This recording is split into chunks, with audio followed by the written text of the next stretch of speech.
Victor দাসতো আপুনি কথা গম পায় বঢ়িয়া ভিক্টৰ দাসক মানুহে মানে বেয়া পোৱা মানুহ বহুত আছে আৰু ভিক্টৰ দাসৰ লগত বিৰাট ভাল আছিল মই ভিক্টৰ দাসৰ লগত বিৰাট ভাল নহয় মোৰ বিৰাট মানে ভিক্টৰ দাসৰ লগত ভাল হোৱা আঁৰত এটা মোৰ মানে এটা স্বাৰ্থ জড়িত আছিলে মানে কি মোৰ মোৰ PhD টপিকটো হ'ল মানে এই ড্ৰাগ এডিক্টেড মানুহৰ ওপৰত মই PhD কৰি আছোঁ মানে কি হৈ গৈছে গ'ল এতিয়া ভিক্টৰক মই ভাবিছিলোঁ কিবা কাৰণত ভিক্টৰক মানে য়োগা প্ৰণায়াম বা তেনেকুৱা ধৰণৰ ৱেট আনি পেলাই ঠিক কৰিব পাৰি নেকি লাইন এটালৈ কিন্তু মানে মই ভিক্টৰকো বেয়া নাপাওঁ মানে চাওক এইটো সময়ত ভিক্টৰ আমাৰ বিল আছে অসমক সাংঘাতিক মানে ৰাতি 11টা বজাৰ পৰা সি গালি পায়তো 3টালৈকে কালি কি হ'ল ৰাতিপুৱা কালি ৰাতিটো আমাৰ ল'ৰা পাই গৈছে সিহঁতৰ ঘৰ এতিয়া আছে ক'ত ভিক্টৰ দাস ভিক্টৰক আজি আমাৰ ল'ৰাই লৈ আহিছে ল'লে আজি লাইভ বাজা নাই নেকি নাই বজা নাই এই নিউজ হিচাপে বজাব দিয়া নাই অসমীয়া মানুহজনৰ মানে পজিটিভ নিউজ বেলেগ কথা নিগেটিভ কথাবিলাক আমি উলিয়াবলৈ বেয়া পাওঁতো ভিক্টৰ নিচিনা ল'ৰা এটাৰ প্ৰতি মোৰ মানে বেয়া ভাৱ মনত নাই আপুনি বিশ্বাস কৰক আজি মই ফোন কৰি গালি পাইছোঁ দিনত যে তোক ইমান বাৰে কৈ থকাৰ পিছত কিয় কথাবিলাক উল্টা পুল্টাকৈ লৈ যাওঁ কিয় ৰাতি মই কৈছোঁ মদটো খাই ৰাতি শুই যাবি তো অনলাইনত আহি গালি গালাজ দি থকা মানুহে তোক চাওক ভিক্টৰক আমি সম্পদলৈতো কনভাৰ্ট কৰিব পাৰোঁ ন সি যদি 50 টকা যদি 3 মাহ পঢ়াব পাৰে তেতিয়াহ'লে অভিয়াছলি তাৰ ক'ৰবাত চেক্ৰিফাইচ আছে গতিকে ভিক্টৰ নিচিনা ল'ৰাটোক মই যেতিয়া বেয়া পাব নোৱাৰোঁ তো কি কয় মানস অভিনয়ৰ নিচিনা মানুহক মই কিয় বেয়া পাম কাৰণ গতিকে সেইটো কাৰণে আৰু প্ৰতিজন অসমীয়াক ভাল পাওঁ আৰু প্ৰতিজন অসমীয়াৰ প্ৰতি মৰম আছে ভুল এবাৰে হৈ গৈছে আমাৰ বিল আছিল ন অসমত আপুনি গম পাই চাগে বেলতলত এবাৰ আমাৰ অসমীয়া ল'ৰাৰ লগত খুব বেয়া ডাঙৰ এখন মানে জেং হৈছিলে মানে মাৰপিট হৈ গৈছিলে চ' সেই অসমীয়া ল'ৰাক ফাৰ্ষ্ট টাইমৰ কাৰণে আমি মানে হাত তুলিছিলোঁ আৰু সেইটো ভুল মানে আমাৰ অলপমান মাজত কি কয় কমিউনিকেশ্যন গেপ আৰু মিছ আণ্ডাৰষ্টেণ্ডিঙৰ কাৰণে ভুল হৈছিলে তাৰপাছত মই অসমীয়া ল'ৰাক না এটা চৰ মাৰি পাইছোঁ না কিবা কৰি পাইছোঁ না অসমীয়া মানুহৰ ভিডিঅ' বেয়াকৈ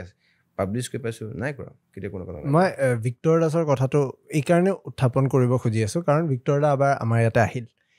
মই এনেকুৱা আচৰিত হ'লে এবাৰ প্ৰথমবাৰ ভিক্টৰ দাসক লগ পাইছোঁ মই এইখিনি কথা এইকাৰণে কৈছোঁ কাৰণ এইখিনি কথা ভিক্টৰ দাসে নিজে শুনাটোও প্ৰয়োজন এই ৰিচেণ্টলি যেতিয়া সেই চৰ মাৰা ভিডিঅ'টো ওলাল তাতেও মই আপোনাক প্ৰশ্ন সুধিবলৈ আছে চৰ মাৰা ভিডিঅ'টো যেতিয়া ওলাল কোনো এটা পক্ষত তেওঁৰ সৈতে থিয় হ'ব নোৱাৰে সেই ঘটনাটো হোৱাৰ পিছত আৰু সেই ঘটনাটো হোৱাৰ পিছত তেওঁ সমালোচনা হ'বই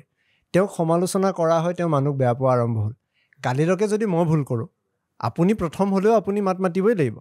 যদি মই ভুল কৰোঁ যদি শুধৰাব নোৱাৰে ভিক্টৰ দাস এই পডকাষ্টত আহি যিখিনি কথা তেওঁ ক'লে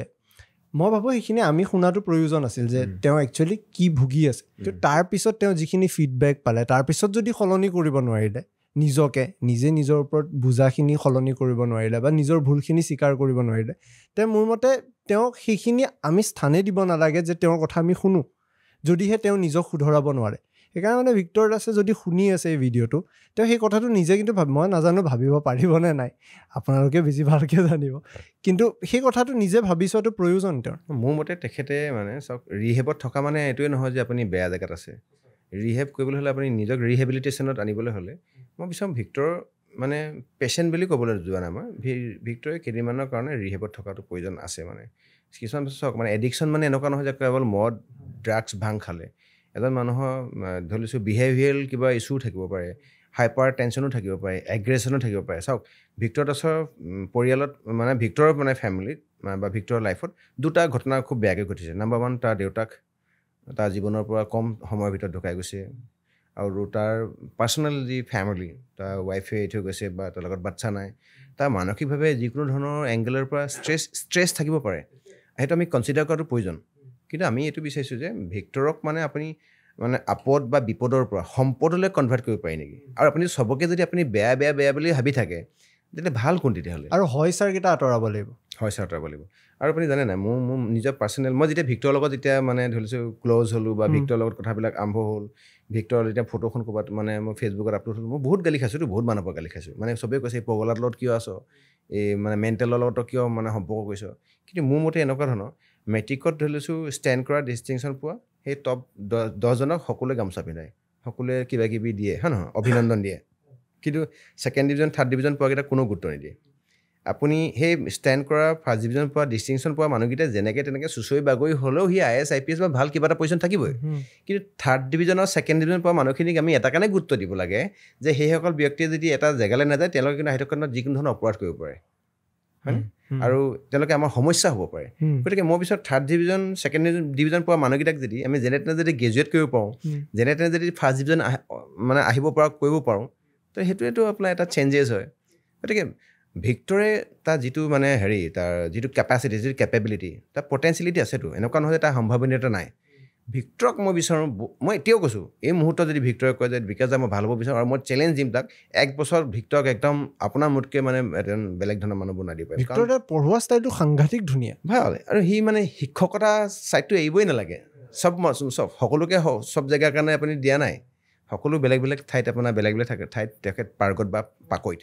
ভিক্টৰ পঢ়োৱা যিটো ষ্টাইল আছিলে যিটো চব এতিয়া ভিক্টৰ এটা সময়ত যেতিয়া পঢ়াইছিলে 25,000 30,000 মানুহ অনলাইন থাকে শিকি থাকে এতিয়া 100জনৰ ওপৰত নাথাকে বেলেগে কোনোবা পঢ়ায় বা ভিক্টৰ সেই পঢ়োৱা ষ্টাইলটো চবেই বিচাৰে ভিক্টৰে যেতিয়া লাইভত আহি পিনে বেয়াকৈ শৃংখলক টাৰ্গেট কৰে বা বিল এচিডনাক বেয়াকৈ কয় বা XYZ কাৰোবাক বেয়াকৈ কয় তেতিয়া মানুহৰ কিন্তু আহি যায় সোমাবলৈ কিন্তু ভিক্টৰক তেওঁলোক ক'ত ছাপোৰ্ট কৰিছে মানুহখিনিয়ে বেয়া ৱেটোত ছাইডটোত ছাপোৰ্ট কৰিছে কিয় ভিক্টৰক তেওঁ হুঁৱে বেয়া থকা মানুহখিনিয়ে নুবুজায় ঠিক আছে মই মানি লৈছোঁ তাৰ ড্ৰাগ ধৰিছোঁ তাৰ কিবা মদৰ এডিকশ্যন বা এলকহলিক এডিকশ্যনে ধৰি লৈছোঁ কিবা এটা তাৰ এডিকশ্যন আছে সেই এডিকশ্যনটো আনিবৰ কাৰণে মই বিচাৰোঁ সি নিজে আহক ৰিহেবত গভৰ্ণমেণ্ট ৰিহেব অসমত 6খন আছে তাই এখন ৰিহেব গুৱাহাটীত আছে মই তাৰে এজন য়োগা থেৰাপিষ্ট মই কৈ দিছোঁ আপোনাক আৰু তাতে মই যোগ থেৰাপিষ্ট হিচাপে কাম কৰিছোঁ আৰু মই লাগিলে সহায় কৰিম